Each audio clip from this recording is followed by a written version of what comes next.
दरवेळी तुम्ही दौऱ्यावरनं घरी आलात की आई तुम्हाला ओवाळायची. आज ती नाही आहे, पण मी आहे ना.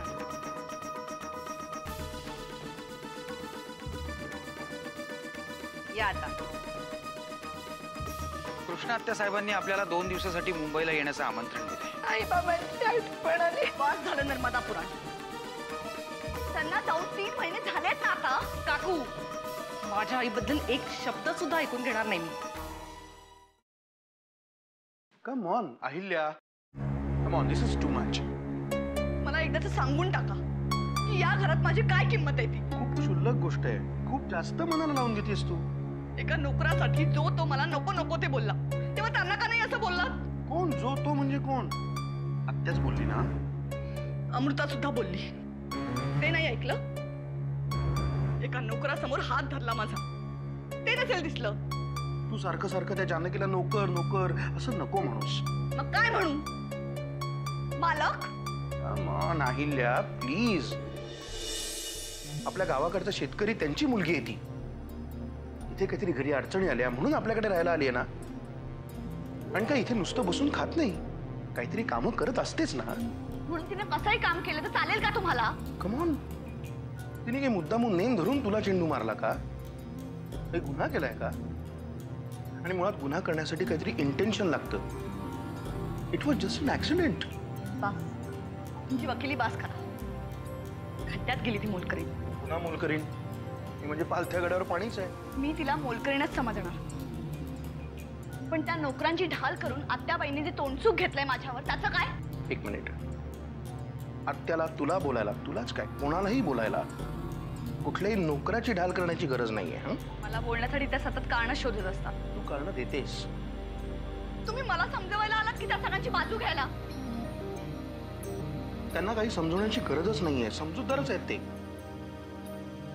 तू मात्र कधी कधी जे बोलतेस, जसं बोलतेस. काय म्हणायचंय तुम्हाला? काही नाही, मला एवढंच म्हणायचंय की तू जे बोलतेस त्यामुळे मग जरा गोंधळ निर्माण होतात. ते तुला समजून घेत नाहीत. तुम्ही तरी कधी मला समजून घेतलंय का? घेतलंय तर. हे बघ, तुझ्याबद्दल मला एक गोष्ट मात्र नक्की कळली. काय? की काहीही झालं तरी तुला सिरियसली घ्यायचं नाही, दुर्लक्ष करायचं.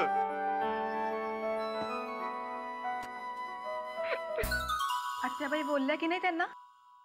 आणि त्याने तुझी बाजूही घेतली.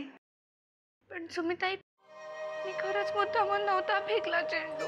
अगं माहितीये मला, म्हणूनच बाजू घेतली ना तुझी. मला गावाला जायचंय. हे बघ जानकी, एवढ्या छोट्याशा गोष्टीवरून असं नाही ग चिडू.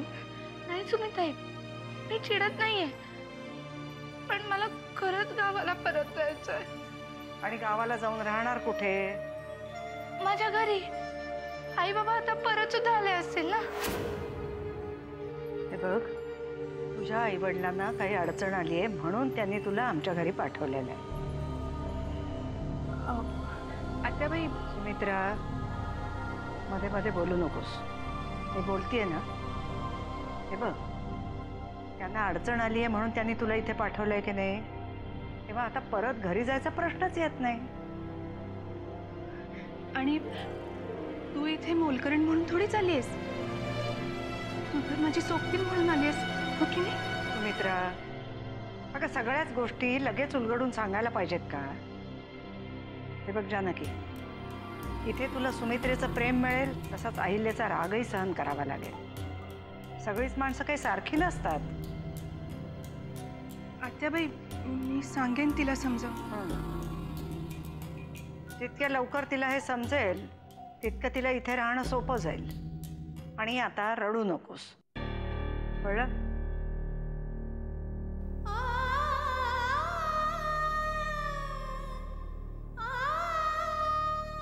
सुनते, आई बाबांना काय अडचण आली आहे? मला खरंच माहित नाही ग, पण आत्याबाई बोलल्या त्यात काहीतरी तथ्य नक्कीच असेल ना.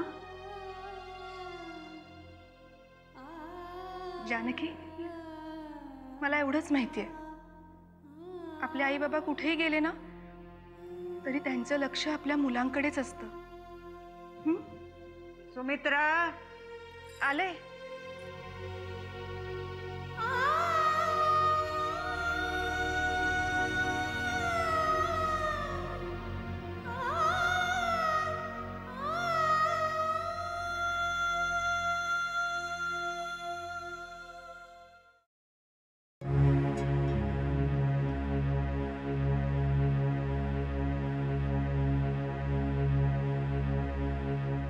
बाबा, लाईट लावू? नाही नको. माझं डोकं दुखतंय थोडस. चेपून देते.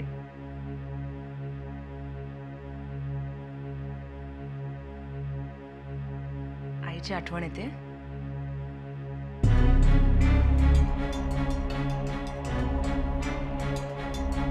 मॅचेस कशा झाल्या तुझ्या? उत्तम. पण फायनल्स हरलो आम्ही. हरलात का? ऍक्च्युली समोरची टीम आमच्यापेक्षा जास्त चांगली खेळली. हरलो. सॉरी बाबा. का ग? सॉरी काय? मी हरले. माझे प्रतिस्पर्धी माझ्यापेक्षा चांगलं खेळले हे जेव्हा तू म्हणालीस तेव्हाच जिंकलीस. खूप कमी हरणारे जिंकणाऱ्यांचा असा सन्मान करतात. पुढच्या वेळेला मी नक्की जिंकेन. पण मी असायला हवं ना तेव्हा. म्हणजे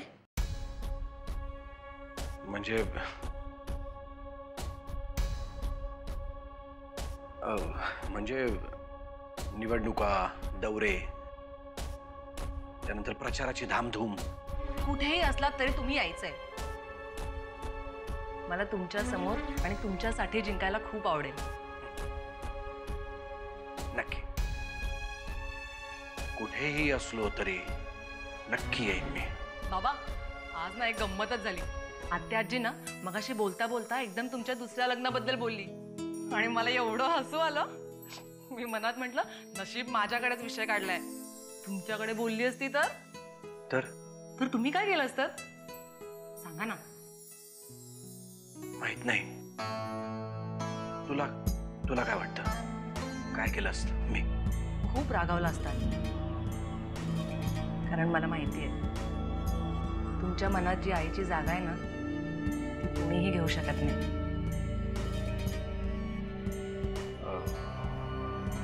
अमृता, तुला आवडेल माझं दुसरं लग्न? अजिबात नाही. कारण मला माहितीये तुम्ही दुसरं लग्न करणारच नाही.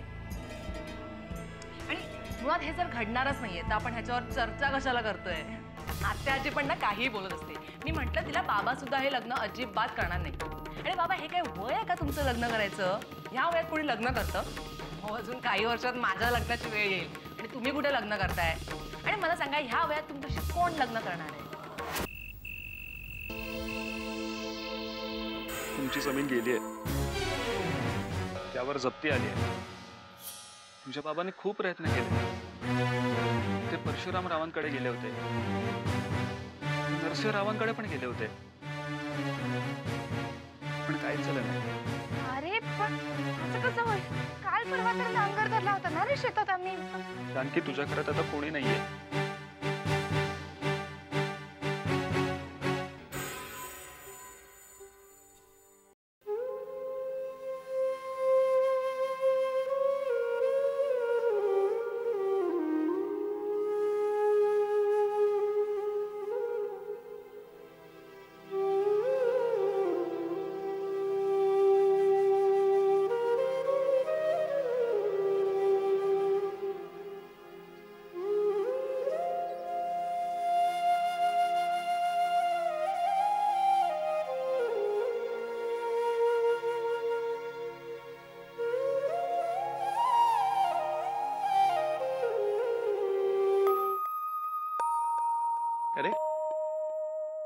तू कधी आलीस?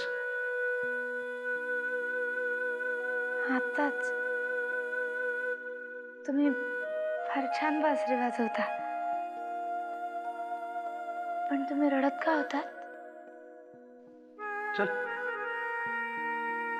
मोठी माणसं रडतात कधी? का? दुःख सगळ्यांनाच होतं की. पण मला तर काहीच दुःख नाहीये. तू पाहतेस ना मला दिवसभर, सारखा हसत असतो मी, सगळ्यांना हसवत असतो. ओके? पण तरी आत्ता रडतच होतात की. हे बघ काय होतं, मी बासरी वाजवण्यात असं रमून गेलो होतो ना, हं? म्हणून मग कसं असतं, माणसं आपला एकटेपणा असतो की नाही, अशा वेगवेगळ्या पद्धतीने घालवतात. मी बासरी वाजवतो, मग काय होतं, एकटेपणाचे काही काही सूर होतात आणि थोडंसं पाणी. साहेब, बासरी वाजवल्यावर असं होतं? आणि तू मला साहेब काय म्हणतेस ग? मग काय म्हणू? बस खाली बस.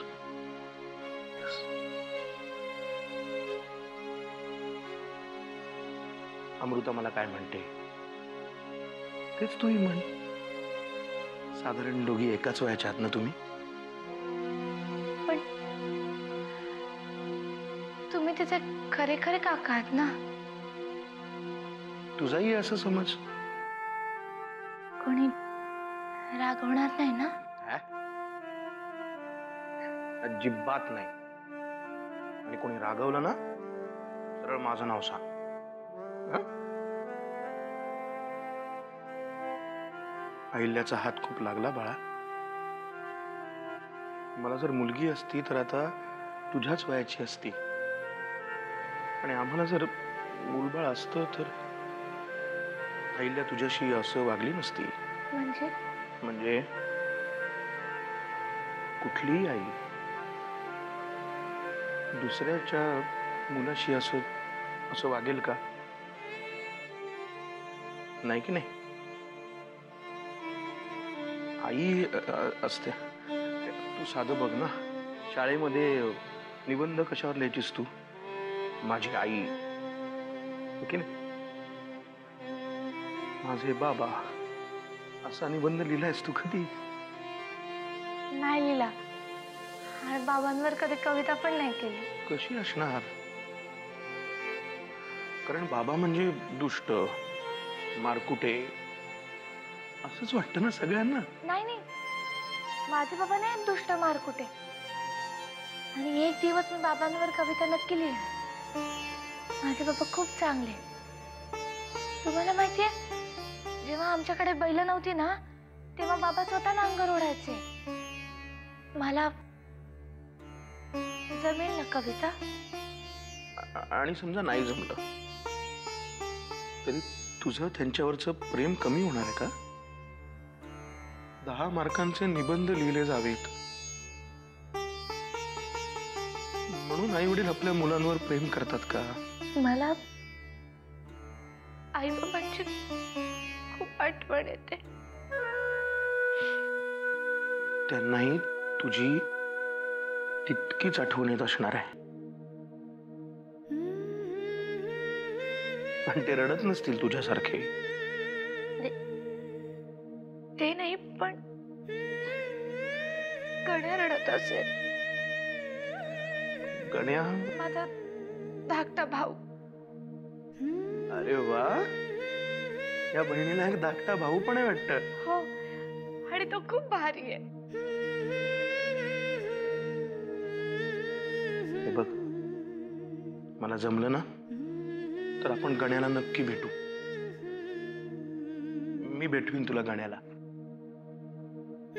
I promise. रडू नको, रडू नको.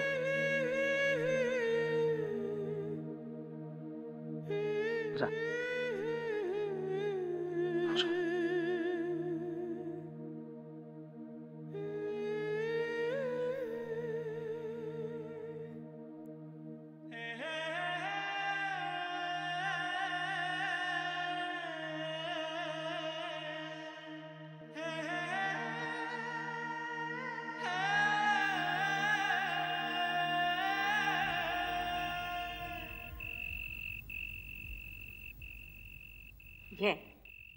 सकाळपासून पाण्याचा थेंबी प्यायला नाहीस. मला नकोय, मला ताईकडे जायचंय. सकाळपासून 2 वेळा त्या एसटीच्या मागं पळालास ना, मग का नाही गेला त्याच्या मागं मागं? पण ती एसटी निघून गेली ना. तुला कोणी सांगितलं ती एसटी आपल्या गावाला जाते म्हणून? अशाच एसट्या जातात आपल्या गावाला. सगळ्या एसट्या सारख्याच असतात आणि त्यातली एक बी एसटी आपल्या गावालाच काय, पण गावाच्या जवळून सुद्धा जात नाही. कशाला आणलं मला इकडं? ताटात भाकरी बरोबर कांदा दिसतोय ना, तो तरी कधी पाहिला होतास का तिथं?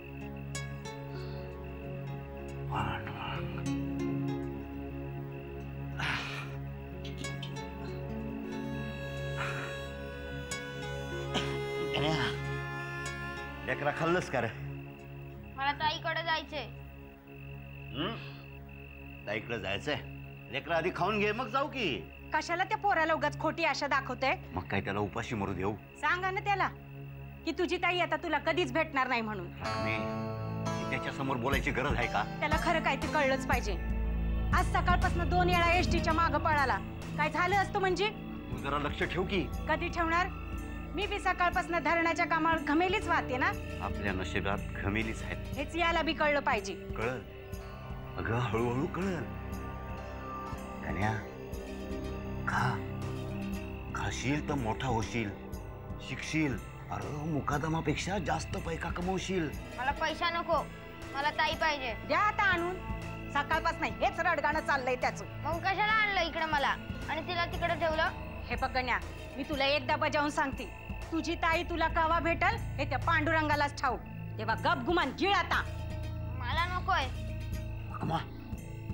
गण्या लेकरा असं नको करू. खा. अरे तुला ताईला भेटायचं आहे मला ना नको. लेकरा.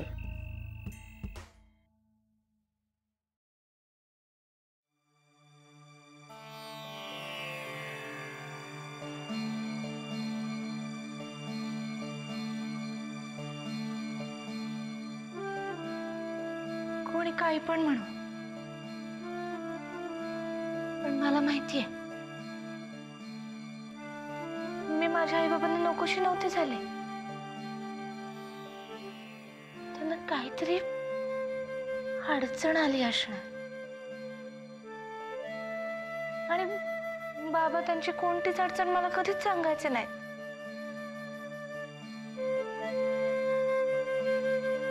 तेव्हा ते जिथे असतील ना तिथे त्यांना सुखी ठेव.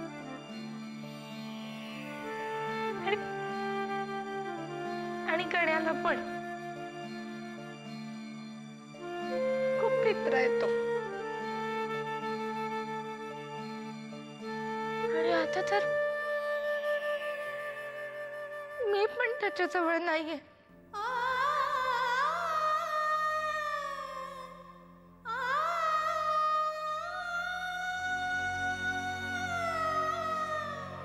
तेव्हा आता या घरात कधी माझ्याकडून चुका नको होऊन देऊ.